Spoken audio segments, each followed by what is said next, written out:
समय परमेश्वर ने हमारे जीवन में दिया है, प्रभु हम सबको सहायता करने पाए। പാട്ട് പാടിയ ദേവദാസന്റെ മക്കളെ ഓർത്ത് ഞാൻ കർത്താവിനെ സ്തുതിക്കുന്നു. गीत गाए हुए प्रभु के दास के बच्चों को याद करते हुए मैं प्रभु का स्तुति करता हूँ।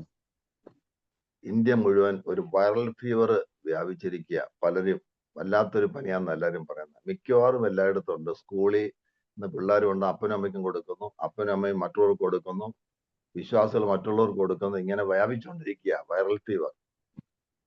और भारतवर्ष में पूरा रीति से देखे जाए तो एक प्रकार की बीमारी फैल रही है वायरल फीवर के नाम में, जो कई बच्चों को, माता पिताओं को, परिवारों को बहुत तकलीफ पहुंचा रहे हैं। പല നിലകളിലാ വൈറൽ ഫീവർ നമ്മളെ എഫക്ട് ചെയ്യുന്ന ഓരോരുത്തരുടെ ഇമ്മ്യൂണിറ്റി അനുസരിച്ച് വളരെ എനിക്ക് പലരും ഫോൺ ചർച്ച വിശ്വാസികളെ മിക്കവരും ഈ വൈറൽ ഫീവർ ഭാരപ്പെടുന്നുണ്ട്. പ്രത്യേകം പ്രാർത്ഥിക്കാം. और कई तरीके से ये वायरल फीवर जो है लोगों को तकलीफ पहुंचाते हैं। तो हमारे कलीसिया में भी बहुत सारे लोग हैं जो इस बीमारी से पीड़ित हैं। आप सभी लोग विशेष प्रार्थना में याद करें। ഞാൻ ഒരു പ്രാർത്ഥന വിഷയം നിങ്ങൾക്ക് കൈമാറാൻ ആഗ്രഹിക്കുകയാണ്. ദൈവഹിതമായാൽ ഈ വരുന്ന 22 മുതൽ 24 വരെ, 21 തീയതി മുതൽ ആൾക്കാർ വന്നു തുടങ്ങും. നമ്മുടെ തോമസം പാസ്റ്ററിന്റെ സ്കൂളിൽ വെച്ച് ഒരു സെമിനാർ ഉണ്ട്. 40-ഓളം ദേവദാസന്മാർ പങ്കെടുക്കും. അതിന്റെ എല്ലാ നടത്തിപ്പിനായിട്ട് എല്ലാവരുടെയും പ്രാർത്ഥന ഞാൻ ചോദിക്കുകയാണ്.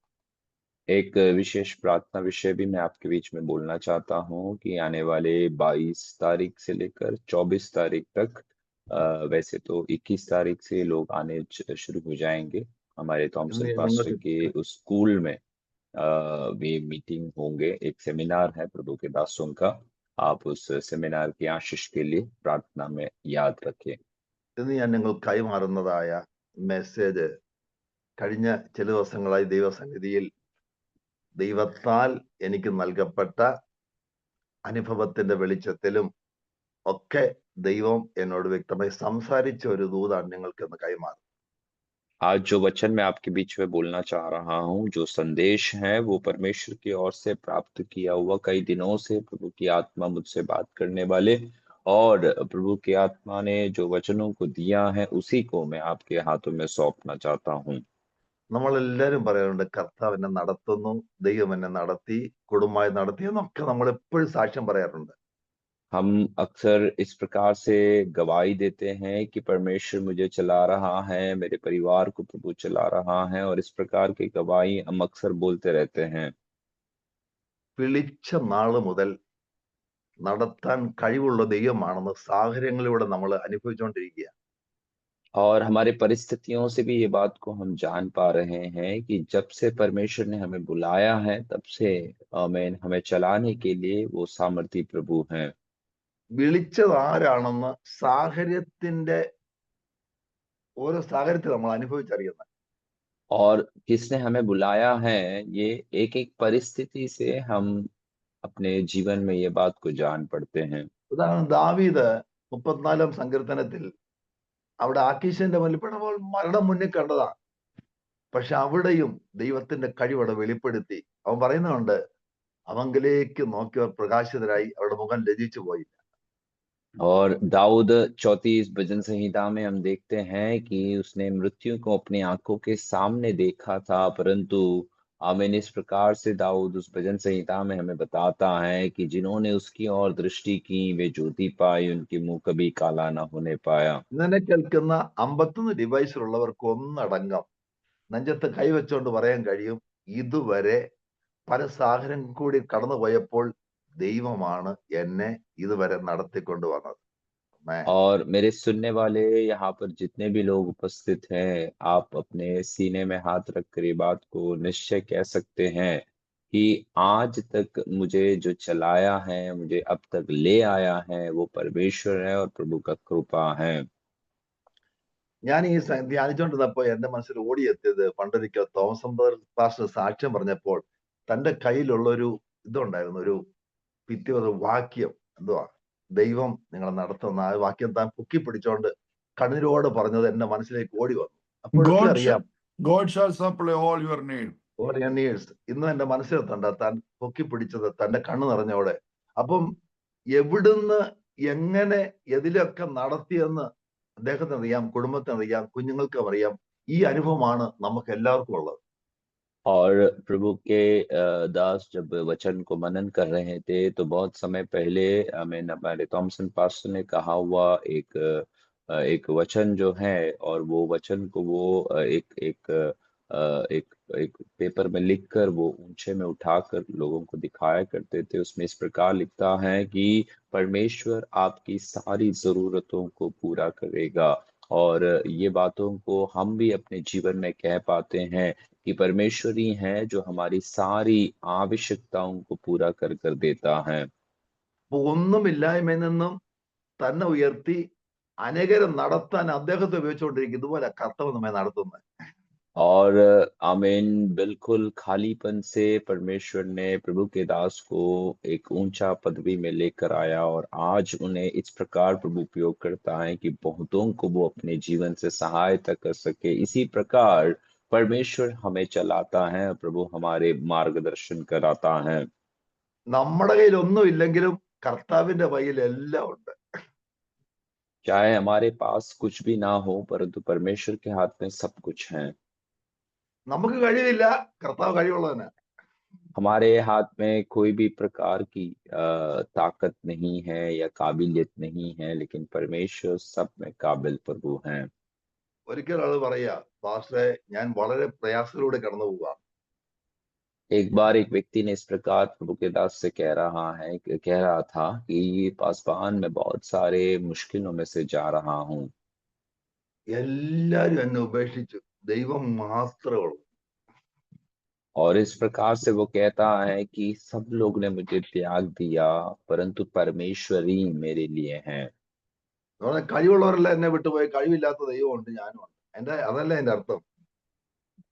वो इस प्रकार से बोल रहा था, या उसका बोलने का अर्थ इस प्रकार से था कि जो काबिल लोग थे वे सब मुझे छोड़कर चले गए, अब सिर्फ केवल जो कुछ कर नहीं पाता वो परमेश्वर मेरे साथ हैं।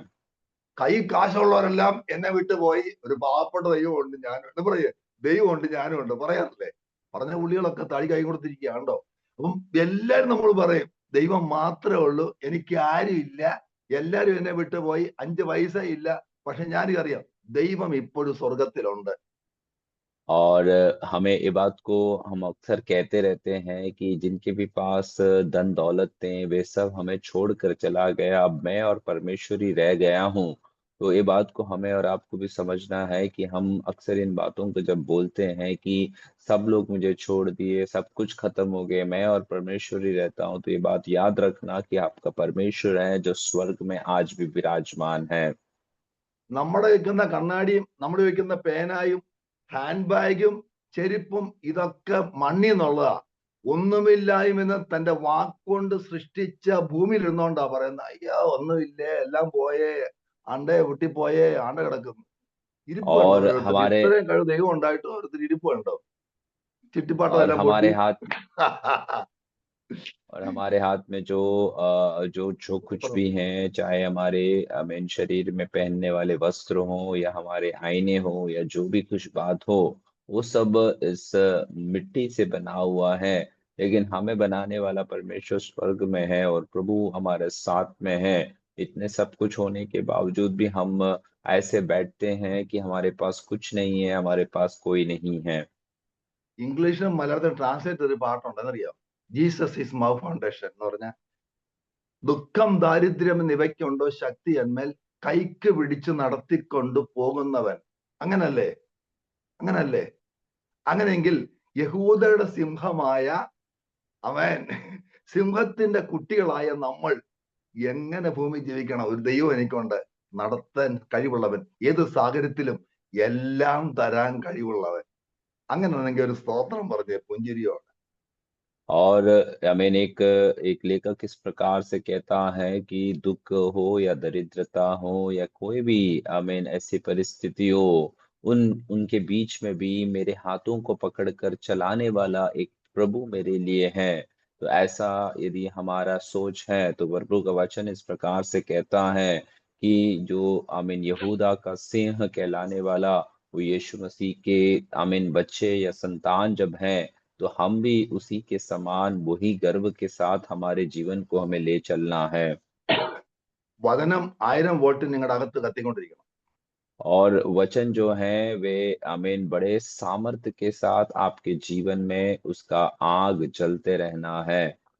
കഴിഞ്ഞ ദിവസം ഒരാൾ എന്നോട് പറഞ്ഞ പ്രകാശം പാസ് ഒത്തിരി ക്ഷീണിച്ചു പോയെന്ന്. ഞാൻ പറഞ്ഞ ക്ഷീണിച്ചാലും തളർന്നാലും ദുഃഖിച്ചാലും നടത്താൻ കഴിവുള്ള ദൈവത്തിന്റെ വചനം അകത്ത് കിടന്ന് കത്തുന്നു. और पिछले दिन किसी ने मुझसे कहा कि प्रकाशम पास्टर जो हैं वो बहुत कमजोर हो गए। तब मैंने उनसे इस प्रकार से कहा, चाहे वे कमजोर हो जाए, चाहे वे दुखी हो जाए, चाहे कुछ भी हो जाए, लेकिन हमें बड़े सामर्थ्य के साथ चलाने वाला परमेश्वर का वचन हमारे अंदर यदि कार्य करता रहेगा, तो हमारे जीवन में कोई भी काम जो है कुछ भी असर नहीं होगा। 10 കിലോ കുറഞ്ഞാലും കിൻഡൽ കണക്കിന് തൂക്കമുള്ള വചനം ആത്മാവുമായിട്ട് നമ്മുടെ അകത്ത് കത്തിക്കൊണ്ടിരിക്കുമ്പോ ഇതൊന്നും ഒരു വിഷയമല്ലെന്നേ. और चाहे हमारे शरीर के 10 किलो वजन कम हो जाए तो भी हजारों क्विंटल की भार रखने वाला परमेश्वर का वचन और हमारे अंदर जो परमेश्वर की आत्मा यदि साथ में काम करे, तो ये सारी बाहरी विषय हमारे लिए कोई बड़े मायने नहीं रखेंगे। പണ്ട് നമ്മൾ യേശുവിനെ ഇരുത്തിക്കൊണ്ട് കണക്ക് കൂട്ടി. ശിഷ്യന്മാർ യേശുവിനെ ഇരുത്തിക്കൊണ്ട് കണക്ക് കൂട്ടി. और पहले के समय में जब चेलों का समय था, तब वो लोग यीशु को साथ बैठाकर किसी विषय के हिसाब किताब को वो कर रहे थे। യൂദ കാശ് എണ്ണിട്ട് പറഞ്ഞു, തൊട്ടല്ല എണ്ണിട്ട് പറഞ്ഞു, ഒരു രക്ഷയില്ല, വടാപ്പാവിന് പോലും തികയത്തില്ല, 200 വെള്ളിക്കാശേ ഉള്ളൂ, 5000 പല ആൾക്കാരുണ്ട്, എന്ത് കണക്ക് കൂട്ടും. ചില പുള്ളികൾ അങ്ങനെ യേശുവിനെ വെച്ചുകൊണ്ട് കണക്ക് കൂട്ടും. और आमीन वो लोग जो थे यीशु मसीह के सामने बैठकर हिसाब किताब कर रहे थे। यहूदा इस प्रकार से यीशु मसीह से कहता है कि हमारे पास कोई और चारा नहीं है, हमारे पास गिन चुन कर जो है 200 दिनार हमारे हाथ में है। वो आज की तारीख में एक वड़ा पाव लेने के लिए भी हमारे पास पैसे नहीं है, लेकिन हम कैसे इन 5000 लोगों को भोजन खिलाएंगे। പാട്ടിങ്ങനെ രോഗം എന്നെ പിടിച്ചാൽ ദേഹം ക്ഷയിച്ചാലുമേ കണ്ടോ, ഏതും ഭയപ്പെടും. और നമുക്കൊരു വൈറൽ ഫീവർ വന്നാൽ മതി, തീർന്നു.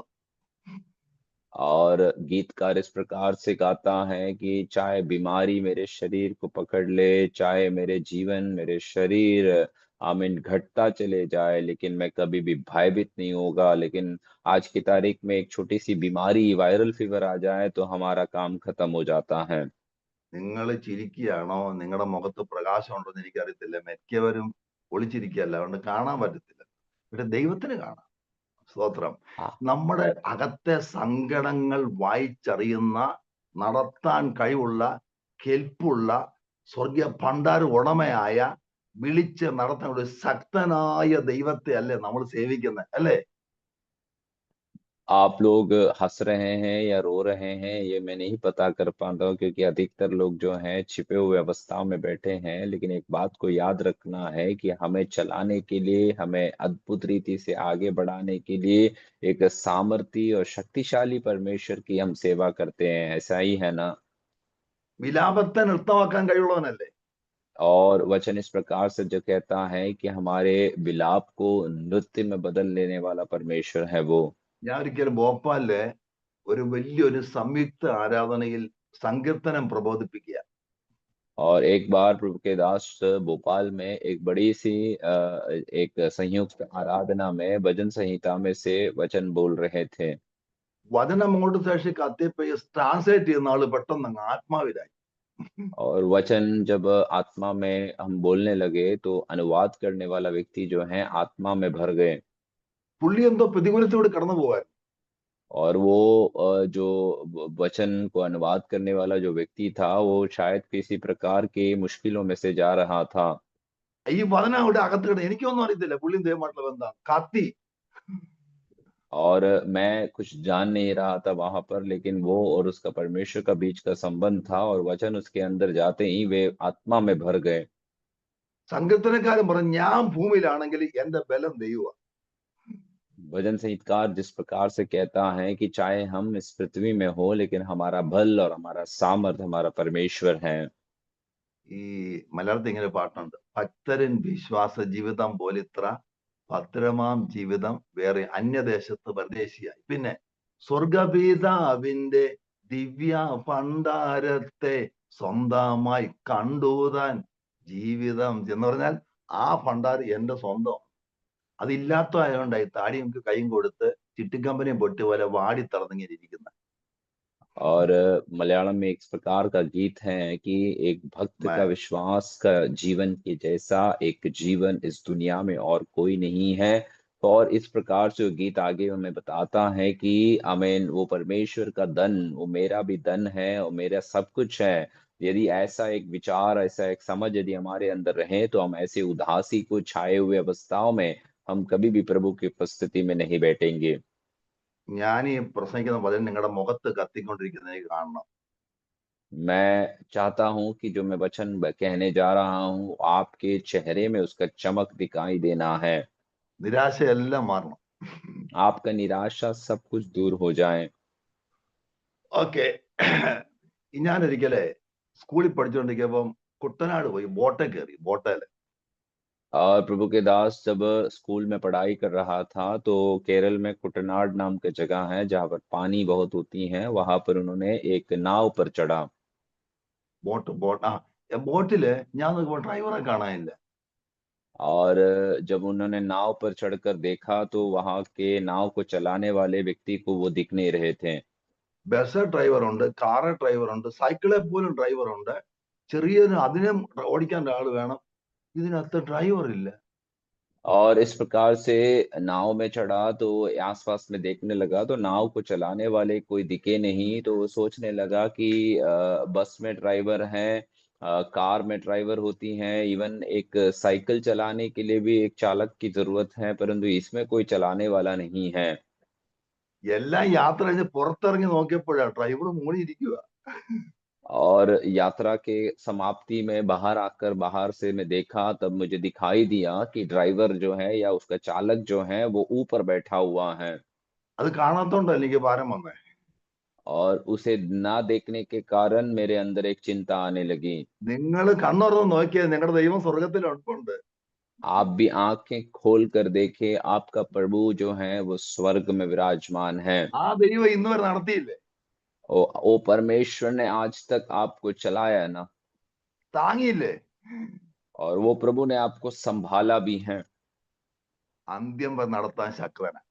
वो अंत तक चलाने के लिए वो सामर्थी परमेश्वर है। 22 സങ്കീർത്തനം, 23 സങ്കീർത്തനം, 24 സങ്കീർത്തനം. 22 സങ്കീർത്തനത്തിൽ ജീവനെ കൊടുക്കുന്ന ഇടയൻ, 23 മഹാ ഇടയൻ, 24 ഈ ഇടയൻ നടത്തിപ്പ് കണ്ടോ? ദേ ഓക്കെ, വിളിച്ച നാള് മുതൽ കിടത്തുന്നു, ഒരുക്കുന്നു, നടത്തുന്നു, അത് കഴിഞ്ഞ് കൊണ്ടുപോകുന്നു എന്ന് പറഞ്ഞാൽ അവിടെ ചേർക്കുന്നിടം വരെ നടത്താൻ കഴിവുള്ള നിയന്ത്രണത്തിലാണ്. ഞാൻ നിങ്ങൾ ഓർക്കുമ്പോൾ നമ്മൾ എത്രമാത്രം കർത്താവിന് സ്തോത്രം ചെയ്യണം പ്രിയപ്പെട്ടവര്. हम भजन संहिता 22, 23 और 24 में हम ये बात को देखते हैं कि वो परमेश्वर जो है वो बुलाया हुआ परमेश्वर हमें जब से उसने बुलाया है तब से वो हमें चलाता है, बैठाता है, हमें ले जाता है। तो आज भी आमीन, हम अभी यदि अपने जीवन में अपने आप को जांच कर देखें तो ये बात को हम पक्का कर सकते हैं कि वो परमेश्वर जब से हमें बुलाया है तब से हमारे जीवन में हमें चलाने के लिए वो एक सामर्थी प्रभु है। കഴിഞ്ഞ ദിവസം ഞാനും സാധനങ്ങൾ ഡിസ്കസ് ഇങ്ങനെ ചെയ്ത് എങ്ങനെ കാര്യങ്ങളൊക്കെ സെമിനാർ വന്ന് എങ്ങനെ കാര്യങ്ങളൊക്കെ ഇങ്ങനെ ചിന്തിച്ച് ഞാനിങ്ങനെ ദൈവമേ ഒന്നും ആയില്ല കർത്താവ്. അങ്ങനെ ഇരിക്കുമ്പോ എനിക്ക് നമ്മുടെ ഒരു പഴയ വിശ്വാസി സദൻ അറിയാവുന്ന ആളാ, കഞ്ചൂർമാക്കിലെ. അപ്പൊ അദ്ദേഹം ഇങ്ങനെ ഇരുന്നപ്പോ ഞാൻ പറഞ്ഞ ഒരു സെമിനാർ ഉണ്ട്. പറഞ്ഞ പാർഷങ്ങളെ പിന്നെ മോള് ഇപ്പം പഠിക്കാൻ കയറി, പിറ്റേ ദിവസം 50,000 റുപ്പീസ് അക്കൗണ്ടില് ഇങ്ങനെ ദൈവം നടത്തുന്നത്. और पिछले दिनों में हम आपस में बात कर रहे थे कि सेमिनार आ रहा है, उसकी खर्चा कैसे होंगे, तो कैसे हम चलाएंगे। तो ऐसी बड़ी चिंता के साथ प्रभु के दास जब बैठे हुए थे तो उन्होंने किसी से एक विश्वासी, पुराने एक विश्वासी से उन्होंने बात की, अपने विषयों को कहा। वे भी अपने विषयों को बोल रहे थे, परंतु अगले ही दिन उन्होंने एक बड़ा रकम आमीन बेच कर दिया। और इस प्रकार से प्रभु के लोगों परमेश्वर हमें चलाता है। ദൈവം എത്ര വലിയ നോക്കിയ നടത്താൻ കഴിവുള്ളവനല്ലേ? और परमेश्वर कितना बड़ा है, वो हमारे जीवन को चलाने के लिए कितना सामर्थी प्रभु ഇത് हैं। മനുഷ്യന് പോയി കഴിഞ്ഞിട്ടുണ്ട് ആവശ്യമുണ്ടോ? और ऐसे परिस्थितियों में हमें किसी के सामने हाथ फैलाने की जरूरत है क्या? മനുഷ്യനിൽ ആശ്രയിക്കുന്നതിനേക്കാൾ യഹോവയിൽ ആശ്രയിക്കും നല്ലത്. और वचन इस प्रकार से कहता है कि मनुष्य पर भरोसा रखने से उत्तम है कि परमेश्वर पर हम भरोसा रखें। അവര് തന്നില്ല, ഇവര് തന്നില്ല, അവര് സഹായിക്കുന്നില്ല, ഇവര് സഹായിക്കുന്നില്ല. ഞാൻ പറയട്ടെ, നമ്മുടെ സഹായം ആകാശവും ഭൂമിയും ഉണ്ടാക്കിയ യഹോവയുടെ നാമത്തിൽ ഇരിപ്പുണ്ടെന്ന് അവിടെ ഇങ്ങോട്ട് और വാങ്ങിച്ചോളൂ. और कई बार हम इस प्रकार से शिकायत कहते हैं कि उन्होंने नहीं दिया, इन्होंने नहीं दिया, मैंने वहां पे उम्मीद किया था, वहां से कुछ नहीं मिला। तो हमारा वचन प्रभु हमें ये बात को बताता है कि हमारी सहायता परमेश्वर की ओर से आती है। നമ്മൾ ഇന്ന് വിശ്വാസത്തിന് നങ്കൂരമിടണം ദൈവത്തിൽ. എന്റെ ദൈവം, my god is able to undertake every my situation. ഇതാണ് എനിക്ക് നമ്മുടെ ബലം. और आज हम उस विश्वास में हमारे एक नींव को डालना है कि मेरा परमेश्वर मेरे सारी परिस्थितियों को नियंत्रण में रख सकता है। നമുക്കൊരു വാക്യം വായിക്കാം. ആവർത്തന പുസ്തകം, ഡ്യൂട്രോണമി ചാപ്റ്റർ 8 വേഴ്സ് 2. 8-ാം അധ്യായം 2-ാം വാക്യം. ആവർത്തന പുസ്തകം. ശബ്ദമില്ലാത്തൊരു ശബ്ദം ഉയർത്തി വായിച്ചാൽ ഉപകാരമായിരിക്കും. और आइए हम एक वचन को पढ़ेंगे, व्यवस्था विवरण 8 अध्याय उसके 2 वचन को हम पढ़े। അത് ശരിക്ക് ഹിന്ദിയിലും നിന്റെ മലയാളത്തിലും ദൈവമായ യഹോവ ആ നിന്നെ താഴ്ത്തുവാനും തന്റെ ആ കൽപ്പനകൾ പ്രമാണിക്കുമോ ഇല്ലയോ എന്ന് നിന്നെ പരീക്ഷിച്ച് നിന്റെ ഹൃദയത്തിൽ ഇരിക്കുന്നത് അറിവാനുമായി നിന്നെ ഈ 40 സംവത്സരം മരുഭൂമിയിൽ നടത്തിയ വിധമൊക്കെയും നീ ഓർക്കണം. ഓർക്കണമെന്ന്. और स्मरण रख कि तेरा परमेश्वर यहोवा उन 40 वर्षों में तुझे सारे जंगल के मार्ग में से इसलिए ले आया है कि वह तुझे नम्र बनाए और तेरी परीक्षा करे, ये जान ले कि तेरा मन में क्या क्या क्या है और कि तू उसकी आज्ञाओं का पालन करेगा या नहीं। കണ്ടോ, നിന്റെ ദൈവമായ യഹോവ, നിനക്കൊരു ദൈവം ഉണ്ടെന്ന്. वहां पर पहली बात हमें वचन से देखते हैं कि हमें एक परमेश्वर है। എവിടെ നടത്തിയ? മരുഭൂമിയില്. और कहाँ पर वो हमें चलाने वाला है? वचन कहता है कि जंगल में वो हमें चलाए। ദൈവത്തിന് താഴ്ത്താനും പറ്റും, ഉയർത്താനും പറ്റും. और परमेश्वर हमें नम्र भी बना सकता है, परमेश्वर हमें ऊंचाई में ले जा सकता है। കൺട്രോള് ദൈവത്തിന്റെ കയ്യിലാണെന്ന്. उसका अर्थ इतना ही है कि सारा नियंत्रण वो परमेश्वर के हाथ में है। അവൻ മുറിക്കുന്ന മുറി കെട്ടുകയും ചെയ്യും. वो आमीन हमें चोट पहुंचाता है और हमारे ऊपर मलम पट्टी लगाता भी है। നമ്മളിങ്ങനെ വായിക്കുന്നത്, promotion comes neither from the east nor from the west, come from हम ദ इस ലോർഡ്. प्रकार हम इस प्रकार से वचन में पढ़ते हैं कि उन्नति जो है, बढ़ोतरी जो है, ना तो पूरब से ना तो पश्चिम से आती हैं, परंतु यहोवा की ओर से वो आती हैं। നിങ്ങൾ ഇരിക്കുന്നത് ചിന്തിച്ച് എത്രയോ പ്രാവശ്യം ദുർഘടത്തിനകത്ത് പെട്ടിട്ടുണ്ടല്ലേ? പ്രതിസന്ധികളിൽ, और രോഗം, ദുഃഖം, ഇല്ലായ്മ, കുഞ്ഞുങ്ങളുടെ ഫീസ്, അവിടെ എല്ലാം മരുഭൂമി പോലെ കർത്താവ് നടത്തിയില്ലേ? ഇല്ലേ? आप थोड़ा अपने आप में विचार करके देखना है कि आप जहां आज आमीन उपस्थित हैं, वहीं पर आपके जीवन से कितनी भी आमीन बार परमेश्वर ने आपको अद्भुत रीति से चलाया है। आमीन आपके दुख के समय में, आपके बच्चों के फीस के विषय में चिंता करने के समय में, या और अन्य प्रतिकूल अवस्थाओं में कितने अद्भुत रीति से परमेश्वर ने आपको वहां से बाहर ले आया है। ഈ തോമസം പാസ്റ്റർ, ജോയ് പാസ്റ്റർ, നമ്മളൊക്കെ നാട്ടിൽ നിന്നൊന്നും കൊണ്ടുവന്നതല്ലല്ലോ, തമ്പുരാൻ തന്നതല്ലേ. നടത്തിയ വഴി आज ഓർക്കുന്നുണ്ടോ? ആദ്യം ഇട്ട ഡ്രസ്സ്, ആദ്യം പോയ ജയന്തിയുടെ എക്സ്പ്രസ് യാത്ര, തൂങ്ങിപ്പിടിച്ച യാത്ര ഇപ്പൊ എങ്ങനെ പോകുന്നു? ഏസിക്കകത്തല്ലേ. ആരാ ഇതുവരെ കൊണ്ടുവന്ന്? ആരാ നടത്തിയത്? ആരാ ബലപ്പെടുത്തിയത്? यहाँ पे बैठे हुए प्रभु के दासों में से अनेक लोग ये बात को अपने जीवन में समझ सकते हैं कि हम किस प्रकार से हमारे देश, हमारे गांव छोड़कर हम इस शहर में आए थे, तो तब की परिस्थिति किस प्रकार का है और आज हमारी स्थिति कैसे बदल गए। उन दिनों में हम कैसे यात्राओं को करते थे, आज हमें प्रभु ने किस प्रकार से अद्भुत रीति से चलाता है। तो ये सब के पीछे एक ही एक बात हम कह पाते हैं कि चलाने वाला वो परमेश्वर है। നമ്മൾ രാവിലെ നമ്മളെക്കാളും വലിയ കപ്പിനകത്ത് ചായ കുടിക്കുമ്പോ ഈ കപ്പ് വരെ ദൈവം തന്നതല്ലേ?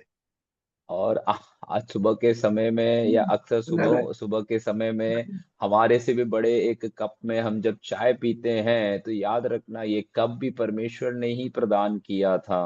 ആ കുടിപ്പും ലാസ്റ്റിലെ കുടിയും ചേട്ടൻ മുഖം പോലും കാണത്തില്ല കപ്പ് കാരണം. ഇത് അല്ല ഞാൻ തമാശ പറഞ്ഞതല്ല.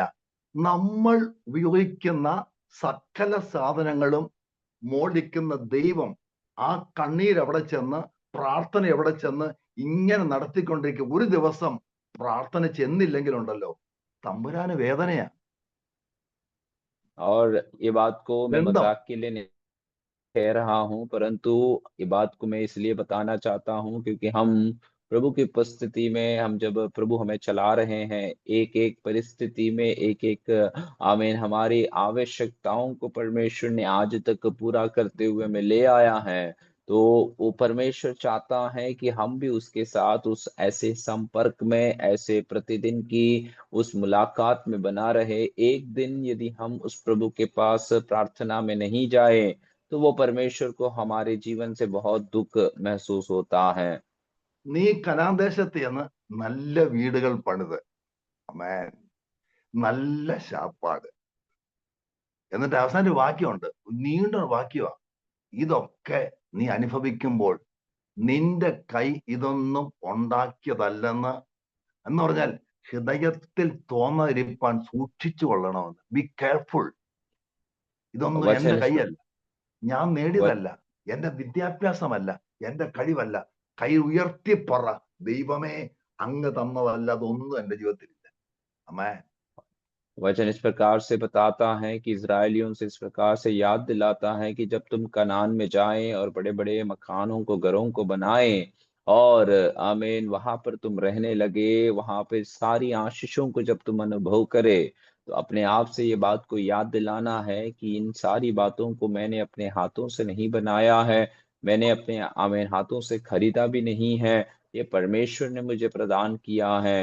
और ये बात आज हमारे लिए भी बहुत अहमियत रखने वाली बातें हैं। കുറച്ച് നാൾക്ക് മുമ്പ്, അതായത് ഏതാണ്ട് കുറച്ച് നാളുകൾക്ക് മുമ്പ് നമ്മൾ യൂട്യൂബില്ല, ഫേസ്ബുക്കിൽ ആരോ എന്റെ മെസ്സേജ് കേട്ടു, ബഹ്റിന്. और कई समय से पहले, कई सालों से पहले उस समय में यूट्यूब में हमारे इस प्रकार से प्रसारण नहीं होते थे, तो फेसबुक में किसी ने मेरे ये संदेश को एक बार बहरीन उस देश में से किसी ने सुना था। അദ്ദേഹം എങ്ങനെയോ തപ്പി എന്റെ നമ്പർ എടുത്ത് എന്നെ വിളിച്ചു. उन्होंने किसी प्रकार से ढूँढ-ढाँड कर मेरे जो नंबर हैं उन्होंने निकाला और मेरे से संपर्क में आए। കൊറോണ സമയത്ത് അദ്ദേഹത്തിന്റെ പാസ്റ്റർ യു എസിൽ പോയി മക്കളെടുത്ത്, പക്ഷെ അവിടെ പെട്ടുപോയി. 1.5 വർഷം പുള്ളി അവിടെ കിടക്കേണ്ടി വന്നു യു എസിൽ. और कोरोना के समय में उनकी जो पासबान वहाँ के थे, वे किसी कारण से अमेरिका गए थे और वहाँ पर वो फँस गए अपने बच्चों के पास और 1 डेढ़ साल तक वे वहीं पर रहे। ഞങ്ങൾക്ക് ഈ പാവപ്പെട്ടവന്റെ വാക്ക് അമേരിക്ക വരെ ചെന്നു. അവിടുന്ന് എന്നെ ഒരു മീറ്റിംഗിൽ വിളിച്ചു. और आमीन ये जो विश्वासी हैं, इसका जो शब्द है अमेरिका तक पहुँच जाता है और वहाँ से उन्होंने एक मीटिंग के लिए मुझे बुलाया। അപ്പൊ അവിടുത്തെ സമയം അനുസരിച്ച് വെളുപ്പിന് 3:30 മീറ്റിംഗ്. और वहाँ के समय के अनुसार सवेरे 3:30 बजे की मीटिंग को उन्होंने आयोजित किया। എന്ത് ജനമെന്നറിയാവോ? അമേരിക്കയിൽ നിന്നുള്ള ആൾക്കാർ, ബഹ്റൈനിൽ നിന്നുള്ള, ലോകത്തിലുള്ള ഒത്തിരി ജനം കൂടിയാണ്. और उस सभा में कितने सारे लोग इकट्ठे होते थे, चाहे वो अमेरिका से हो या बहरीन से हो या अलग-अलग देशों से लोग इकट्ठे उस मीटिंग में, ऑनलाइन मीटिंग में शामिल थे। അത് കഴിഞ്ഞ് രണ്ടാമത്തെ ദിവസം എന്നെ വിളിച്ചു. और उस मीटिंग के पश्चात दूसरे दिन उन्होंने फिर से मुझे बुलाए। മീറ്റിംഗ് എല്ലാം കഴിഞ്ഞിട്ട് പറഞ്ഞ അക്കൗണ്ട് നമ്പർ വേണം. और मीटिंग सब होने के बाद उन्होंने मुझसे पूछा कि आपका अकाउंट नंबर जो है वो भेज कर दें। ഞാൻ കൊടുത്തില്ല. प्रभु के दास ने उसे नहीं दिया। ആരാണ്ട് ബോംബെ കോണ്ടാക്ട് ചെയ്തിട്ട് എന്റെ അക്കൗണ്ട് എടുത്ത് ഒരു എമൗണ്ട് എന്റെ അക്കൗണ്ടിൽ വന്നപ്പോ ഞാൻ പറയും എന്തിനാ വെച്ച് ഞാൻ ഈ ഓൺലൈനല്ലേ പ്രസംഗിച്ച് ഞാൻ और പറയുന്നത് എങ്ങനെയൊക്കെ ദൈവം നമ്മെ നടത്തുന്നു ഉപയോഗിക്കുന്നു ആർക്കും പറയാൻ പറ്റത്തില്ല. മൂടിരിക്കുന്ന ദൈവമാണ് നിയന്ത്രിക്കുന്നത്. वो व्यक्ति ने किसी भी प्रकार से ढूंढ कर मेरे अकाउंट नंबर उन्होंने पता कराया और उन्होंने मेरे अकाउंट में एक रकम भेज के दिया। तो मेरा कहने का कारण इतना ही है कि किस किस तरीके से परमेश्वर हमारे जीवन में काम करता है और कैसे कैसे परमेश्वर हमारे लिए प्रबंध करता है। നമുക്ക് കഴിവില്ലെങ്കിൽ കഴിവുള്ള ദൈവമുണ്ട്, അവിടെ ഏൽപ്പിച്ചു കൊടുക്കണം. यदि ബലഹീനമാകുമ്പോൾ ബലം തരുന്ന ദൈവമുണ്ട്. ഒന്നുമില്ലാത്തപ്പോഴും എല്ലാം ഉള്ള ദൈവം. അതാ പറഞ്ഞത് ഞാൻ നിന്നെ മരുഭൂമിയിൽ നടത്തി വഴികൾ ഓർത്തോണമെന്ന്. और जब हमारे अंदर काबिलियत नहीं है, जब हमारे अंदर बल नहीं है, सामर्थ्य नहीं है, तो बल देने वाला, काबिलियत देने वाला वो परमेश्वर को हमें याद करना है। इसीलिए इज़राइलियों से परमेश्वर इस प्रकार से कहते हैं कि जब तुम मरुभूमि में से होकर जाए, तो आमीन, मैं जिस प्रकार से तुम्हें यात्रा करवाया था, तुम्हें चलाया था, उन मार्गों को तुम्हें याद करना ज़रूरी है। അപ്പൊ ഈ നടത്തുന്ന ദൈവത്തെ മുഖാമുഖമായി ഒന്ന് കണ്ടാലോ? तो ये चलाने वाला परमेश्वर को आमने-सामने यदि हम देखें तो പ്രാർത്ഥന പോൽ മുട്ടുമെന്ന് ഫേസ് ടു ഫേസ് ഒന്ന് കണ്ടാലോ? प्रार्थना के कमरे में घुटने में आने के समय में वो परमेश्वर को हम आमने-सामने देखें तो ഇന്ന് രാവിലെ നമ്മൾ ദൈവസന്നിധിയിലാ. ഇന്ന് മുഴുവൻ നടത്താനുള്ള ദൈവത്തിലാണ് നമ്മൾ ആശ്രയിക്കുന്നത് അല്ലെ? ഓരോ ദിവസവും. അപ്പം आज ചിന്തിച്ചു നോക്കിയേ, നമ്മള് ദൈവത്തെ മുഖാമുഖം കണ്ടാൽ പിന്നെ കർത്താവ് നടത്തിക്കോളും, നമുക്ക് തന്നെ. आज सुबह हम परमेश्वर की उपस्थिति में हैं और ये बात को यदि आप सोच कर देखें कि आज यदि आपने वो परमेश्वर को अपने जीवन में आमने-सामने देखा, तो आपके सारे आमीन विषयों का चलाने वाला वो परमेश्वर रहेगा। हमें किसी विषय की चिंता करने की आवश्यकता नहीं। ഭാരം കൂടുമ്പോ കർത്താവ് ഇങ്ങ് തന്നേക്ക് ഭാരം. നിന്റെ ഭാരം യഹോവയുടെ മേൽ വേജ് ഒരു ഭാരം കൊണ്ട് നടക്കരുത്. മക്കളെ കുറിച്ചുള്ളോ, മരുമക്കളെ കുറിച്ചുള്ളോ, കൊച്ചുമക്കളെ കുറിച്ചുള്ളോ, ഉണ്ടാകാണ്ടിരിക്കുന്ന മക്കളെ കുറിച്ചോ ഒന്നും ഭാരപ്പെടണ്ട. തമ്പുരാൻ സകലതും അറിയുന്നവന് തമ്പുരാൻ നോക്കിക്കോളും.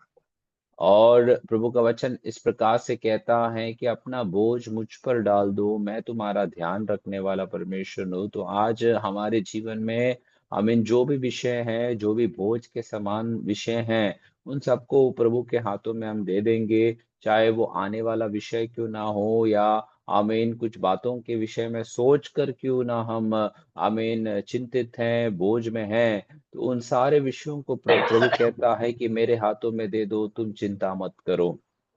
യാക്കോബ് വീട്ടിൽ നിന്ന് ഓടിപ്പോണ്ടി വന്നു. याकूब को अपना घर छोड़कर भागना पड़ा। വീട്ടിൽ നിൽക്കാൻ പറ്റത്തില്ല ഇപ്പൊ. अब आगे थोड़ा भी समय वो घर पर नहीं रुक सकता है। കൂടാരവാസിയായിട്ട് അമ്മയുടെ ആ ചെറുത് പറ്റി ഇങ്ങനെ അരി പറ്റി ഇങ്ങനെ കിടന്ന് കിച്ചണിൽ കിടന്ന് കഴിച്ച് തിന്നും കുടിച്ച് കടയിൽ പോലും വിടത്തില്ല. അങ്ങനെ വളർത്തിയ യാക്കോബിനെ. याकूब को अपने घर में तंबू के अंदर रहते हुए वे अपने माता के साथ उस संपर्क में माता के साथ रहते हुए ऐसे आमीन चाहे वो एक छोटी सी काम के लिए भी कभी भी उसे बाहर ना भेजने वाले ऐसे घर के अंदर बंद अवस्था में याकूब ने अपना जीवन को बिताया था। എന്റെ ഭാവനയൊക്കെയാണ് ഇവൻ പോയപ്പം അമ്മ എവിടുന്ന് കരഞ്ഞുകൊണ്ട് ടാറ്റ കൊടുക്കുക. അവസാനം ഓടി പൊട്ടുപോലെ കണ്ടു. പിന്നെ അവൻ അമ്മ കണ്ടിട്ടേ ഇല്ല. അപ്പം അവന് और ദുഃഖമായി, കർത്താവേ വീടില്ല, എല്ലാരും പോയി, ഞാൻ ഒറ്റയ്ക്ക, എങ്ങനെ മുന്നോട്ട് പോകും? और प्रभु के दास अपनी कल्पनाओं में बातों को कह रहे हैं कि याकूब जिस समय अपने घर छोड़कर भागना पड़ा, तो उसकी माता एक आमीन दरवाजे के पास खड़े होकर आमीन रो रो कर उसे विदा कर रही हैं और ये याकूब उस घर छोड़कर दूर दूर दूर जाने लगे और अंत में आमीन उनके आंखों से याकूब आमीन दृश्य से अलग हो गए या दूर चले गए और याकूब अपने अकेलेपन में चलने के समय में इस प्रकार से परमेश्वर से कह रहा है कि परमेश्वर, ना तो मेरे पास घर है, ना तो कोई तंबू है या कोई है, मैं अकेला इस वक्त मैं यात्रा कर रहा हूँ। ഞാൻ ഒരിക്കലും നമ്മുടെ ഈ ഗ്രൂപ്പിനകത്ത് ഒരാള് ആരും ആയിക്കോട്ടെ ഒരാളോട് ഇങ്ങനെ വല്ലാതെ ദുഃഖിച്ചിരിക്കുക. അത് 5-6 ദിവസമായപ്പോ ഞാൻ ചോദിച്ചു എന്തോ പറ്റി. और एक समय में प्रभु के दास इस ग्रुप में बैठने वाले एक व्यक्ति से, व्यक्ति कोई भी क्यों ना होने दो, 3-4 दिन तक वे बड़े दुख की अवस्था में बैठते हुए मैंने उन्होंने उनको अनुभव किया। तो मैंने उनसे पूछा, क्या आपको क्या तकलीफ हुआ है? എന്തോ പറയാനാ പാസ്റ്ററെ, ചിന്തിച്ചു നോക്കിയിട്ട് ആകെപ്പാട് പിടിയും കിട്ടുന്നില്ല, ആകെ പ്രശ്നമാണ്. और वो इस प्रकार से उत्तर देने लगा कि आपसे क्या कहूँ, कुछ बातों के विषय में सोच कर देखा तो कुछ समझ में नहीं आ रहा है, बहुत सारी समस्याओं में उलझे हुए हैं। വേദപുസ്തകം 3-4 വീട്ടിലുണ്ട്. प्रभु का वचन जो है 2-3-4 घर के अंदर पड़े हुए हैं, എന്നിട്ടാ ഈ പറയുന്നേ, और उसके पश्चात ये सारी बातों को वे कहते हैं। ഞാൻ അടുത്തെങ്ങാനും ചെന്ന് 2 കുറുവടി എടുത്ത് 2 കീച്ചു കൊടുത്തേനെ. और मैं आसपास में होता तो एक लकड़ी ले जाकर अच्छा मार लगा देता। അല്ലെങ്കിൽ ഇത്രയും ദൈവവചനം, ഇത്രയും വലിയ ദൈവം, ഈ മരുഭൂമി നടത്തിയ ദൈവം ഇത്രയും ലക്ഷം ആൾക്കാർക്ക് മന്ന എവിടുന്നാ കൊടുത്തത്? ശാപ്പാട്, വെള്ളം പാറയെന്ന്. എന്നിട്ട് എല്ലാം പോയി ഭാഷ ആകെ ബുദ്ധിമുട്ടാ, കടം കയറി പോയി, എല്ലാം പൊട്ടിപ്പോയി. ഞാൻ ചോദിച്ചു എന്നും മണ്ടത്തരേ പറയുന്നത്. और അങ്ങനെ ये ഈ बात പാട്ട് को പാടി സന്തോഷിച്ചോണം. സ്വർഗപിതാവിന്റെ ദിവ്യ ഭണ്ഡാരത്തെ സ്വന്തമായി കണ്ടുതാൻ ജീവിതം ചെയ്യുന്ന ആ और ये बात को हमें समझना जरूरी है कि हम यदि चिंताओं में पड़े हुए रहते हैं तो किस प्रकार से परमेश्वर ने इजरायलियों को मिस्र से बाहर ले आकर मरुभूमि के रास्ते से उन्हें अद्भुत रीति से चलाया, और इतना सब कुछ जानने के बावजूद हम बड़ी चिंता में, हम बड़े दुख और आमीन तकलीफों में हम पड़े रहते हैं। आमीन, यदि हमारे जीवन में यदि चिंताएं बढ़ जाती हैं तो ये गीत की चरणों को गाकर हमें आनंदित होना है कि जिस प्रकार वो मलयालम में गीत गाया करते हैं कि वो स्वर्ग पिता के भवन में बहुत सारे भंडार हैं और वो सब कुछ मेरा है। ഒരിക്കലും ഈ ചർച്ചിന്റെ മതിലേലെ 2 കുരുവികൾ ഇരിക്കുക, കുരുവികൾ. और एक बार एक कलीसिया के जो भीत हैं उसमें 2 पक्षियां बैठे हुए थे। അപ്പൊ അകത്ത് ആരാ നടക്കുക? സഭായോഗം. तो अंदर जो है आराधना चल रही है। എല്ലാം കരഞ്ഞോണ്ടാ സാക്ഷ്യം പറയുന്നത്. सभी लोग रो रो कर गवाहियों को दे रहे थे। എല്ലാം കാറിൽ ആരാധിക്ക് വന്നേ. सब लोग वाहन में आराधना के लिए आए हुए थे। എല്ലാം ഭാഗ്യം തൂക്കി ആരാധിക്ക് വരുമ്പോ എന്തോ. അപ്പൊ ഈ കുരുവികൾ തമ്മിൽ ചോദിക്കുക, നമുക്ക് വീടുമില്ല, കൂടുമില്ല, ഈ പുള്ളികൾ എന്തിനാ കരയുന്നത്? എന്നിട്ട് ബോർഡ് നോക്കിയപ്പോ ഇന്ത്യ പെന്തക്കോസ്ത് ദൈവസഭ. और ये लोग जो हैं अंदर जो हैं बड़े रो रो कर गवाहियों को दे रहे हैं, लेकिन बाहर देखे तो बड़े बड़े गाड़ियों में बड़े बड़े बैग लटका कर वे लोग आ रहे हैं। तो ये बाहर ये भींत में बैठे हुए जो पक्षी हैं वो इस प्रकार से आपस में बोलते हैं कि ये लोग क्यों रो रहे हैं इस प्रकार से, हमें तो ना तो घर है ना तो कुछ है, परंतु हम कितने बिंदास रहते हैं। ये लोगों को देखिए, सब कुछ होने के बावजूद इनके पास ये इतना रो रो कर प्रभु की उपस्थिति में बातों को बोल रहे हैं। എന്നിട്ട് അവർ തമ്മിൽ പറയാ, നമ്മളെ പുലർത്തുന്ന പിതാവുമായിട്ട് ഇവർക്കൊരു ബന്ധവും കാണത്തില്ല, അതുകൊണ്ടായിരിക്കും. और वो पक्षियां आपस में इस प्रकार से कह रहे थे कि हमें चलाने वाला परमेश्वर से शायद इनका कोई संबंध नहीं है, इसलिए ये लोग इस प्रकार से रोते हैं। തമ്പേറും അടിച്ച് പൊട്ടിച്ച് ആരാധനയും കത്തുരുമേശ എന്തോ ഒരു ബഹളം. ഞാൻ ഒരു കാര്യം പറയാം, നടത്തിപ്പുക ആരാണെന്ന് ഒരു ബോധ്യം ഉണ്ടെങ്കിൽ, അത് അനുഭവിക്കുന്നുണ്ടെങ്കിൽ, ആ വചനം അകത്ത് ടേസ്റ്റ് ചെയ്യുന്നതാണെങ്കിൽ ഒരിക്കലും നിരാശപ്പെടത്തില്ല. എപ്പോഴും അറിയാം സ്വർഗീയ പിതാവ് അവയെ പുലർത്തുന്നു, എന്നെയും പുലർത്തുന്നു. और एक बात मैं आपसे कहना चाहूंगा कि चलाने वाला कौन है, हमें संभालने वाला कौन है, इसका एक सही ज्ञान और समझ यदि हमारे अंदर रहेगा, तो हमें किसी भी प्रकार की चिंता या किसी भी प्रकार की व्याकुल बातें हमें नहीं पर सताएंगे, क्योंकि हम ये बात को सही रीति से समझ चुके हैं। സമയം പോയി എന്തോ തൊട്ട് തീരത്തുമില്ല. ഓക്കെ, അപ്പം മരുഭൂമി നടത്തിയ വഴികൾ ഓർത്തോണം. तो समय निकल रहा है, हम वचन की ओर जाते हैं, तो वचन कहता है कि जंगल में जो मार्ग में परमेश्वर ने तुम्हें चलाए हैं उसे याद करना है। ആവർത്തന പുസ്തകം 32-ാം അധ്യായം 11-12 തുടർന്ന് വായിച്ചേ. Deuteronomy chapter 32 verse 11 and 12. व्यवस्था विवरण 32 अध्याय उसके 11 और 12 आयत को भी हम पढ़ेंगे। കഴുകൻ जैसे തന്റെ उक കൂടനക്കി ഉം. കുഞ്ഞുങ്ങൾക്ക് മീതെ പറക്കും പോലെ താൻ ചിറക് വിരിച്ച് അവനെ എടുത്ത് തന്റെ ചിറകിന്മേൽ അവനെ വഹിച്ചു. ആ യഹോവ തനിയെ അവനെ നടത്തി, ഇത് അവനോടുകൂടെ മതി, അന്യദൈവം തനിയെ അവനെ ഉണ്ടായിരുന്നില്ല. നടത്തി. എന്റെ വാക്ക് യഹോവ തനിയെ നടത്തി. മോശ ये ഇത് 12 എഴുതിയത്. 12 आयत में लिखता है कि यहोवा अकेला ही उसकी अगुवाई करता है। അണ്ട ജോർജ് പാസിന്റെ വൈഫിന്റെ മുഖത്ത് ഇങ്ങനെ കത്തുക, ശരീരം മൊത്തം രോഗം, എന്നാലും കത്തുക. അതാണ് ദൈവം നടന്ന് ഉറപ്പുള്ള അകത്ത് കത്തല് വേണം. ഉമ്മ 10,000 രൂപയുടെ കണ്ണാടിയും വെച്ച് ടെൻഷനും അടിച്ച് ഇതല്ല. ദൈവത്തിന്റെ വചനവും വാഗ്ദത്വവും വിശ്വാസവും പ്രത്യാശയും അകത്തു ദൈവത്തിനെ എന്ത് വന്നാലും ഒതുക്കാൻ പറ്റത്തില്ല, അവൻ എന്ന് പുറത്തു വരും. तो ये बात को हमारे जीवन में हमें समझना है कि परमेश्वर ने हमें जो वायदाएं दिया है, जो विश्वास दिया है और दृढ़ भरोसा दिया है, तो उस भरोसे के अनुसार हमारे जीवन के अंदर कोई भी समस्या क्यों ना आए, कोई भी गड़बड़ी क्यों ना आए, हमें कुछ भी हानि नहीं होगा। ये एक दृढ़ भरोसा और विश्वास हमारे अंदर रहे। 40 വർഷം മോശ ഒറ്റയ്ക്ക് നടന്നു, ഒറ്റയ്ക്ക് മരുഭൂമി കൂടെ. 40 वर्ष जो है मूसा अकेला मरुभूमि की यात्रा होकर चले। എങ്ങനെ നടന്നത് നമുക്കൊന്നും അറിയത്തില്ല, പക്ഷെ ദൈവം നടത്തി. कैसे वो चले होंगे इसके बारे में हम नहीं जानते, परंतु एक बात हम सही रीति से जानते हैं कि परमेश्वर ने उसे अद्भुत रीति से चलाया। മരുഭൂമി നടന്ന ട്രെയിനിങ് കൊടുത്താ ദൈവം, ട്രെയിനിങ്. और उस मरुभूमि में जब ऐसे समय उनको बिता रहे थे तो उसका एक प्रशिक्षण का समय रहा। 80-ാം സങ്കീർത്തനകാരൻ പ്രാർത്ഥിക്കുക, ആട്ടിൻകൂട്ടത്തെ പോലെ യോസേപ്പിനെ നടത്തുന്നതിനായുള്ളവേ ചെവിക്കൊള്ളണമേ എന്ന് പ്രാർത്ഥിക്കുക ദൈവത്തോട്.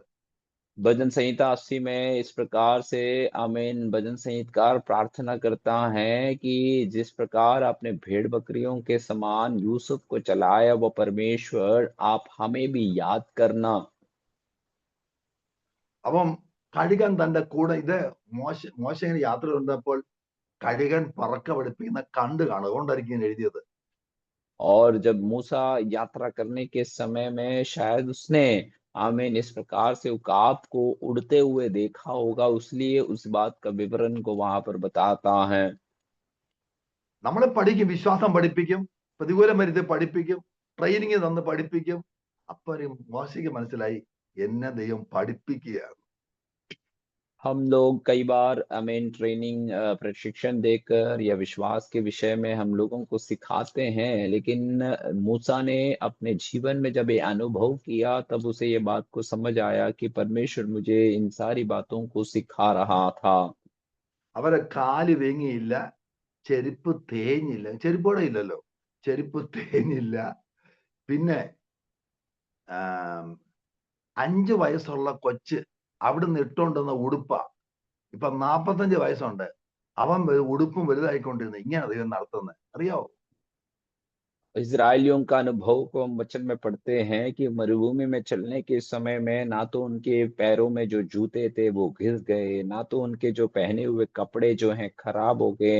मैं ऐसे समझता हूँ कि वहाँ मिस्र में से 5 साल का एक बालक जो वहां से निकला था, वे आमीन इस मरुभूमि में पहुंचते पहुंचते 40-45 वर्ष का हो गया, लेकिन उसका पहना हुआ कपड़ा कभी भी छोटा नहीं पड़ा, उसकी उम्र के अनुसार उसके वस्त्र भी बढ़ता गया। तो इसी प्रकार परमेश्वर हमें भी चलाता है। നൂറ്റിയേഴ് സങ്കീർത്തനം ഇങ്ങനെ 107-ാം സങ്കീർത്തനത്തില് അവർ വിശന്നും ദാഹിച്ചു വരുന്നു, പ്രാണനുള്ളിൽ തളർന്നു, പാർപ്പാൻ തക്കവണ്ണം പട്ടണം കണ്ടെത്തിയില്ല. ഉഴന്നു നടന്നു മരുഭൂമി.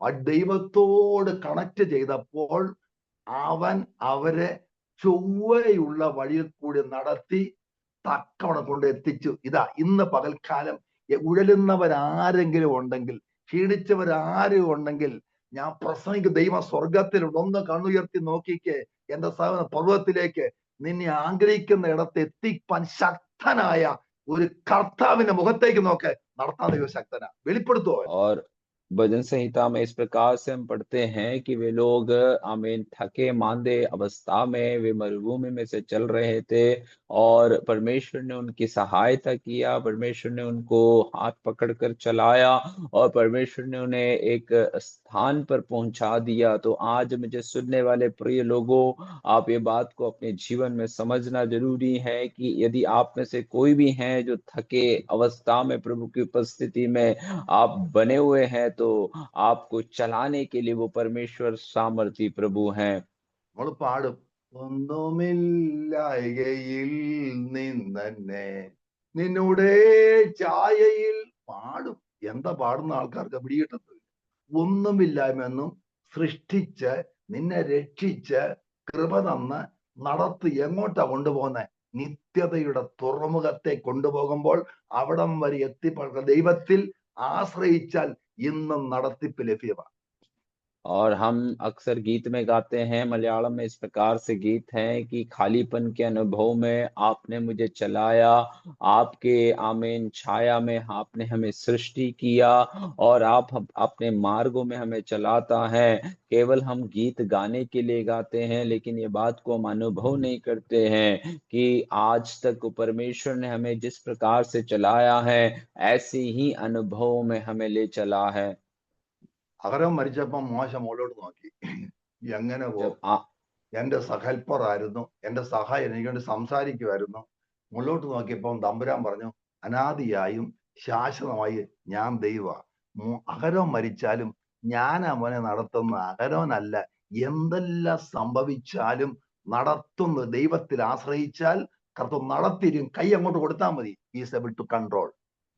और आरून की मृत्यु के समय मूसा स्वर्ग की ओर देखता है तो परमेश्वर से इस प्रकार से उत्तर देता है कि अनादि से अंत तक आमीन चलाने वाला परमेश्वर मैं हूँ। और मूसा से परमेश्वर इस प्रकार से बोलता है कि चलाने वाला मैं हूँ, आमीन आरून नहीं है जो अपने हाथ में नियंत्रण रखता है, नियंत्रण रखने वाला मैं हूँ। मुझ पर तू भरोसा कर, मैं तुझे आगे ले चलूंगा। ഒരു വാക്യം വായിച്ച് നമുക്ക് പ്രാർത്ഥിക്കാം. 77 സങ്കീർത്തനം അതിന്റെ 20 വാക്യം, 77 verse 20. एक और आयत को मैं पढ़कर मैं समाप्त करूंगा। 77 भजन संहिता उसके 20 वचन को हम पढ़ेंगे। 20. ആ മോശയുടെയും അഹരോന്റെയും കയ്യാൽ നീ നിന്റെ ജനത്തെ ഒരു ആട്ടിൻകൂട്ടത്തെ പോലെ നടത്തി. പിടിക്കുന്ന ദൈവത്തിന്റെ ജനമാണോ അതോ ഉറപ്പുണ്ടോ ദൈവജനമാണെന്ന്? ആരാ നടത്തുന്നേ? മോശയുടെയും അഹരോന്റെയും കയ്യാൽ മരുഭൂമിയിൽ കൂടെ കനാൻ ദേശത്തിലേക്ക് നിത്യത വരെ കൈമുടുക്കോടെ നടത്തിയ ദൈവം. और वचन इस प्रकार से लिखता है कि तूने मूसा और हारून के द्वारा अपने प्रजा की अगुवाई भेड़ों की सी की। तो आज यहाँ पर बैठे हुए यदि परमेश्वर के लोग हैं, तो परमेश्वर की प्रजा है, तो बड़े अद्भुत रीति से वो चलाने के लिए वो प्रभु सामर्थी हैं। നിരാശ എല്ലാം മാറട്ടെ. നടത്താൻ ദൈവമുണ്ട്. സ്വർഗത്തിലേക്ക് നമ്മുടെ കണ്ണുയർത്തണം. हमारी निराशाओं को सब हम दूर करें, चलाने के लिए एक परमेश्वर स्वर्ग में है। हमारी आंखें वो प्रभु की ओर हम ले चले। My God shall supply all your needs. मेरा परमेश्वर मेरे सारे जरूरतों को पूरा करेगा। 73 സംഘത്തിന് ഇങ്ങനെ വാക്യമുണ്ട്, നീ എന്നെ വലങ്കൈക്ക് പിടിച്ചിരിക്കുന്നു, നിന്റെ ആലോചനയിൽ നീ എന്നെ നടത്തും. നിന്നെ എത്ര പ്രാവശ്യം ഉണ്ട് അതിനകത്ത്? പിന്നത്തേതിൽ മഹത്വത്തിലേക്ക് എന്നെ കൈക്കൊള്ളും. भजन संहिता में एक वचन हम पढ़ते हैं कि आमीन तू मुझे महिमा के आमीन उस कारण मुझे चलाएगा, तू मेरे हाथों को पकड़कर चलाएगा। तो तेरा और मेरा ऐसा शब्दों को उपयोग करने वाले कितने भाग वहां पर हम पाते हैं। 73-24 തോന്നുന്നു, എടുത്തു വായിക്കാൻ സമയമില്ല.